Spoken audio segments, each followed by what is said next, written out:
Hey guys, what's going on? It's your boy, the Mad Kygo, and up here today with part 6 of the DVD and Blu Ray collection. I just want to start by apologising. Part 5 I did yesterday, and I uploaded part 4 this morning. I didn't realise. I looked at my uploaded videos this morning. I was like, wait a minute, why is it part 1, 2, 3 and 5? Luckily I still had part 4 saved on my phone. I didn't delete it. And I knew straight away that I had missed out a video. So part 5 and 4 are backwards, unfortunately. I don't understand why I didn't upload that video. I thought I did, but unfortunately these things happen sometimes. So apologies for that one, guys. But anyway, let's just go straight into it with some more Blu-rays and DVDs. And starting off with The Mummy, the Brendan Fraser movie. I don't think I've actually watched this one or the second one all the way through. I do enjoy Tomb of the Dragon Emperor, which a lot of people don't like. I know they were trying to reboot this, and unfortunately the reboot was horrendous. A lot of people said the reboot was a massive failure, but some people are saying that they want to reboot the reboot, basically. Maybe go back to what made the originals so loved and stuff like that. They have got 4K releases, so maybe I'll upgrade to a 4K release at some point. And then we got the Mummy Return Special Edition. This is a 2-disc set. Tons of special features on here. Again, the Scorpion King, I believe, is part of the Mummy universe as well, which did spawn its own load of sequels. Of course, The Rock playing in the Scorpion King. It's funny because the Mummy game, the good Mummy movies had terrible video games, but the terrible reboot had a decent video game. Although the Mummy video game, the new one, the newest one, had very little to do with the film. But it's just funny. How's that work? Bad movie equals good game. Good movie equals bad game. I don't know. Then we got this supercar, the sports car comprehensive history.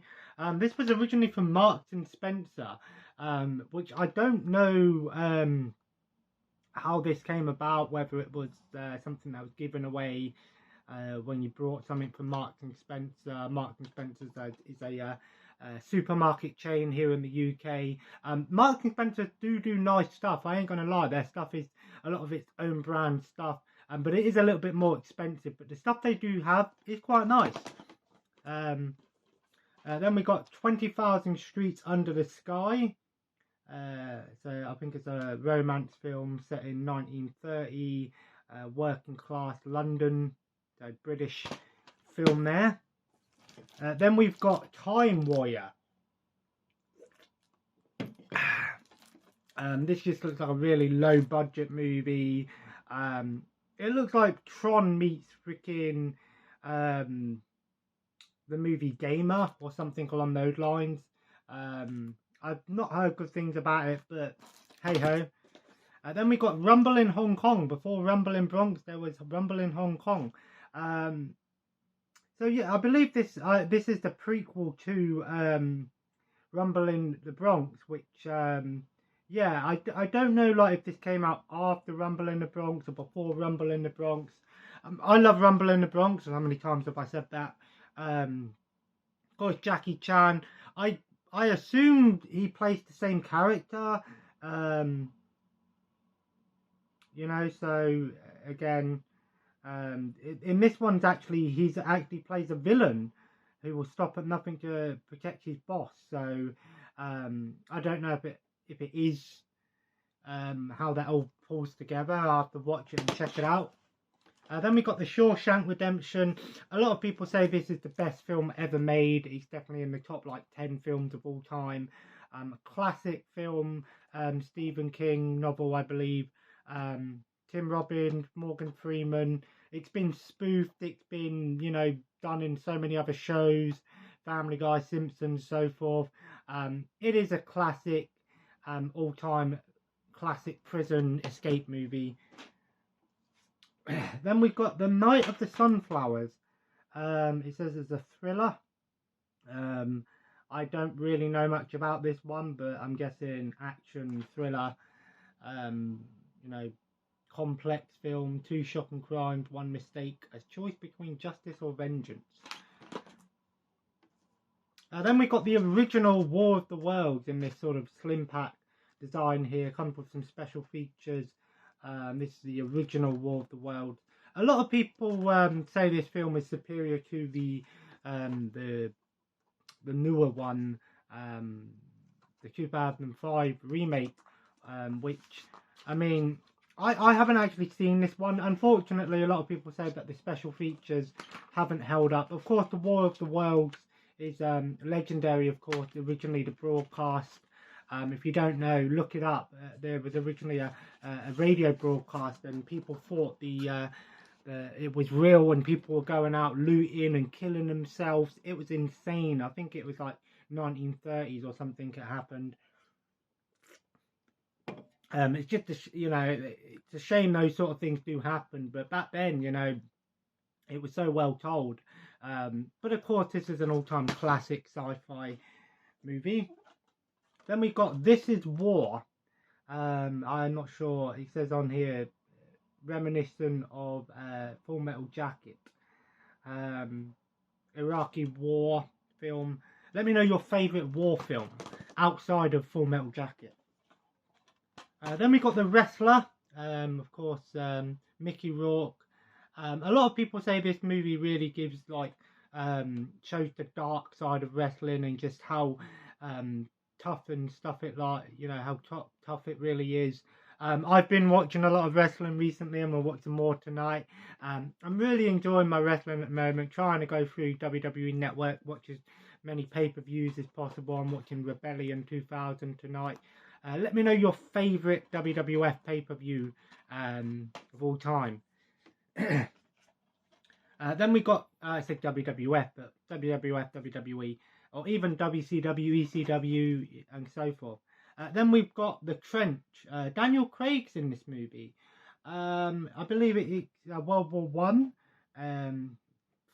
seen through the eyes of a 17-year-old, which is a shame. A lot of people, especially World War One, were pretending to be 18 years old so they could join the army. It's such a shameless war. World War One could have so easily not have happened, but it is a shame, unfortunately. So yeah. Then we've got 2 Weeks Notice with Hugh Grant and Sandra Bullock. Of course, Hugh Grant had the old scandal with the prostitutes and things. I don't really know what came of that, but what person hasn't had a scandal? I don't care about all the backstage drama. If I enjoy someone as an actor or TV show, movie or something, that's good enough for me. What they do on their outside of their life is down to them. But there are some people out there that have done despicable things, unforgivable things. But that doesn't mean that if I enjoyed one of their films that I'm instantly not going to like that film. Do you know what I mean? Then we've got Triple Pack, with The Manchurian Candidate, The Sum of All Fears, and Rules of Engagement. Some sort of action thriller dramas here going on. The Sum of All Fears, I remember playing a video game of that, and I thought it was pretty decent, actually. Very reminiscent of like the early Ghost Recon games, but I thought it was pretty decent. Then we got a pretty cool little digibook here. One of the few digibooks that I've got. Huge digibook. And this is basically the ultimate critical review, talking about The Lord of the Rings. Now, I don't know if it's talking about the book or talking about the movie. I assume it's talking about the books, because from looking at it, it's about books, but it's got a bunch of information about how the books and all the events that happened. So really interesting piece of history here. Let me know your favorite Middle Earth let me know your favorite middle thing from the Middle Earth thing, whether it's a video game, whether it's a movie. Fucking light, piss off. Let me know your favourite Middle Earth thing. I really enjoyed the Shadow of Mordor game and the the prequel Shadows of War, I think it was called. I really enjoyed those ones. It's been a long time since I've watched Lord of the Rings. I still haven't seen the Hobbit movies, but I think Lord of the Rings, The Two Towers, was probably my favourite out of the three that I did watch. Then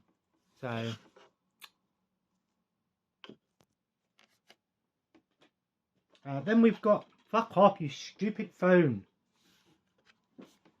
Excuse me, my phone kept going into automatic light mode. Then we've got The Firm with Tom Cruise. Another actor that gets a lot of slack. Obviously, he's had a lot of drama in his life, the Scientology. But again, stop hating on someone because of their beliefs and what they do. You know, he's not exactly gone out and killed anyone or attacked anyone or you know, scandals like that, you know. But hey ho, so just get over it, you know. Let people live their lives. Then we've got The Departed. Matt Damon, Leonardo, Jack Nicholson, Mark Wahlberg. So a decent cast. But Mark Wahlberg, I think he's not an amazing. He's in too many movies, but he's a well-known actor. You know, some of his stuff is a little bit much of the same, but this is a Scorsese film, best film since Goodfellas on here. It's a crime thriller, I'm guessing. You know, sort of mafioso style thing going on there. Then we got a six-pack with 6 Wesley Snipes movies. Include The Contractor, Hard Luck, The Detonator, The Marksman, 7 Seconds, and Unstoppable. Let me know your favourite Wesley Snipes movie. Again, another actor that's had some issues in his life. I think it was something to do with tax issues or something like that, tax evasion or something along those lines. I did enjoy the Blade movies, although I heard that he was very hard to work with. I'm not entirely sure which Blade film it was. I don't know if it's the first or second one, but in one of them he wouldn't shoot any scenes with anyone else. That's why in a lot of his scenes you don't see him with other people. You know, I've heard he's one of them actors that have issues, but of course he's another one of the action classics out there. Ton of action films. And then we have The Campaign with Will Ferrell. Let me know your favourite Will Ferrell movie. I like Will Ferrell. I know some people don't like him.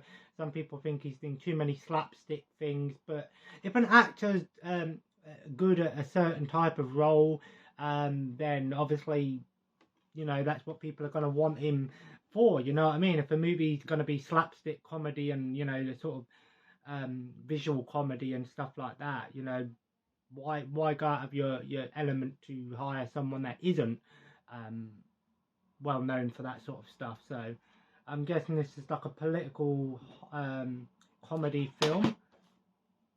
Then we've got The Wedding Date, another sort of rom-com here. I don't recognise any of the actors in this one. Maybe if I see the film I might recognise people, but by the names I don't. Oh, Deborah Missing from Will and Grace. So yeah. Then we got The Painted Veil. Edward Norton, Naomi Watts. Again, a love story, romance, sort of period drama, if you will. 1920s. Then we've got The Majestic with Jim Carrey. I'm guessing this is it's set in 1950s. So this might be a Jim Carrey film, not your traditional slapstick Jim Carrey film, you know. So he does do some stuff outside of stuff. What's your favourite Jim Carrey film? I love Bruce Almighty. I love that film. I did actually like Batman Forever. It's one of my guilty pleasure films. I thought he did the Riddler really well.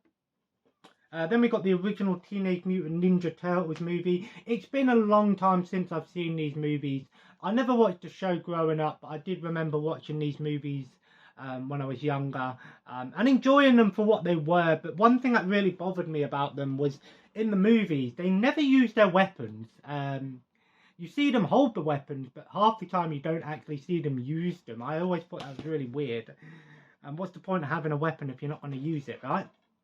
Then we got the Second World War in colour. It's a long documentary, if you will, 76 chapters worth. So BBC originally, Colton release. I remember Colton releases back in the day. The Ides of March with Ryan Gosling, George Clooney, Philip Seymour Hoffman. So I'm not too sure exactly what this is, if it's a thriller movie or political or comedy movie. I'm not too sure what this is. Then we've got The Piano Teacher, another one of these movies. This is a very controversial movie. I think it's to do with a woman who is in a relationship with, I want to say someone that's underage, but I could be wrong. I think it's something along those lines. This movie was very notorious for having lots of sexual scenes and things going on. But I've heard it's a good movie. Then we have The Holiday, Cameron Diaz, Kate Winslet, Jack Black, Jude Law.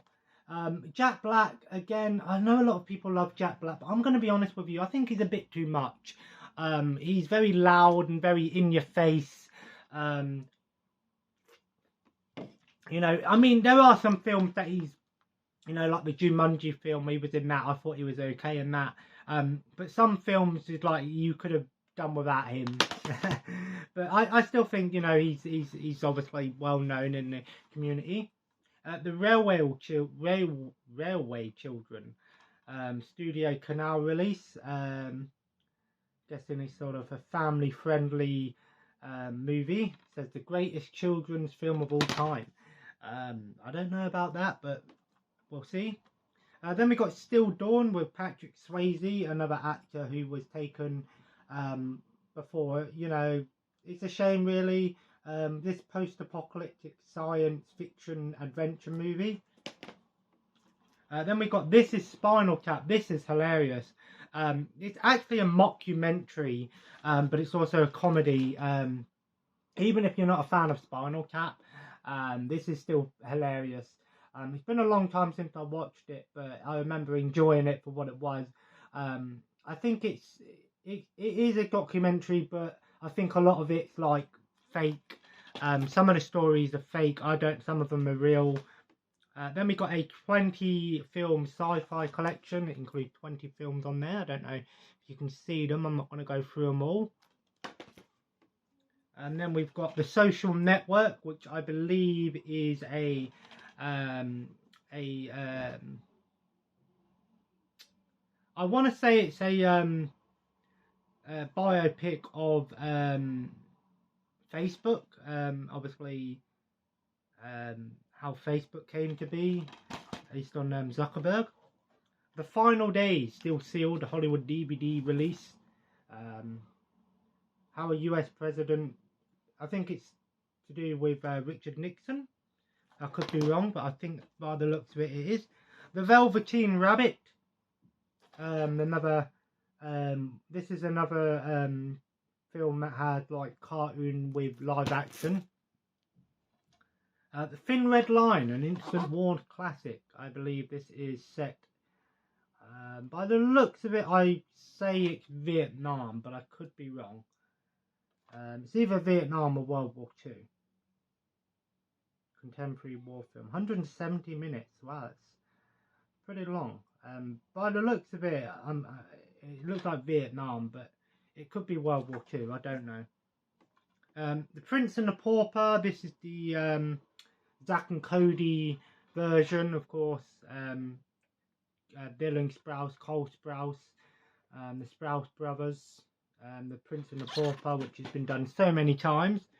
Then we got the Gene Kelly collection, includes Singing in the Rain, An American in Paris, Anchors Away, and On the Town. Of course, Anchors Away was well known for having that scene with Jerry from Tom and Jerry. Family Guy did it with Stewie. The Last Samurai, which I've heard is a great film. Another example of, you know, Western with, you know, Eastern combined. Then we got Bread Series 1 and 2. I've never seen this show, but it's a British comedy, so I believe it is on BritBox. Then we got Turn It Up, another dance film. Let me know your favourite dance film. I'm not huge into those sort of films. Dirty Dancing I don't mind, but the rest of them, Step Up, all of those films, I just think are... If you're into that sort of stuff, then you enjoy them, but if you're not, it's not for everyone. The Godfather DVD collection.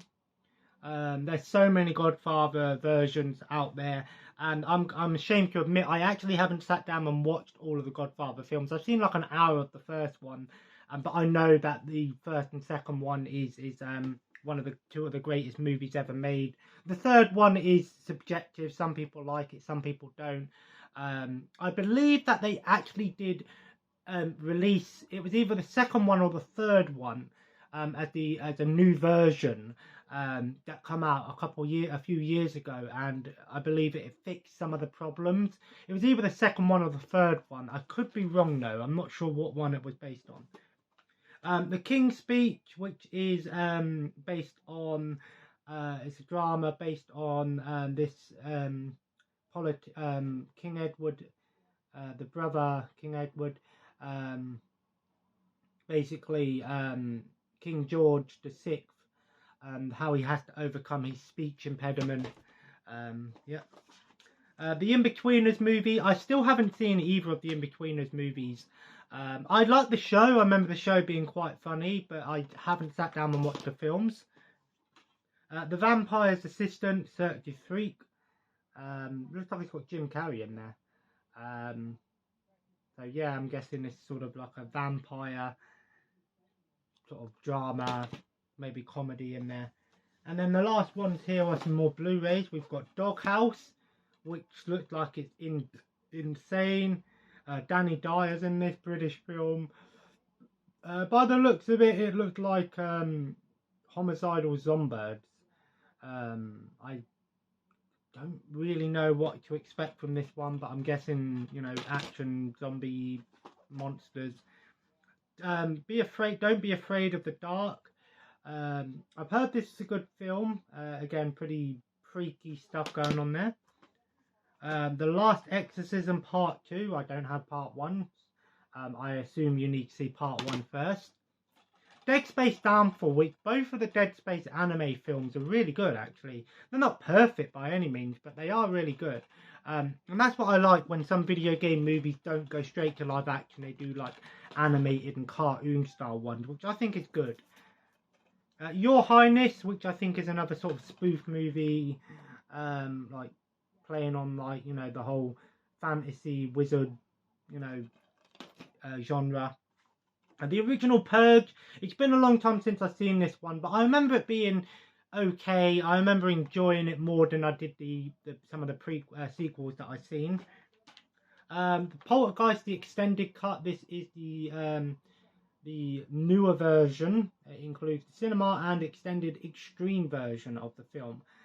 So plus alternative ending. So I haven't seen the newer one. The Frighteners, which is also a HD DVD one. This looks like maybe a comedy, horror comedy type film. Prom Night, which looks like it's going to be a horror thriller, something like that along those lines.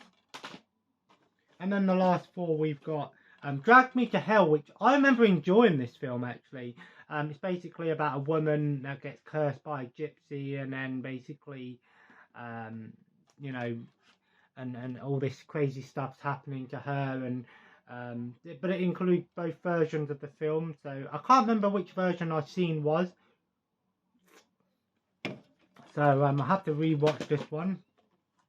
Apollo 18, which is like a found footage movie set in space.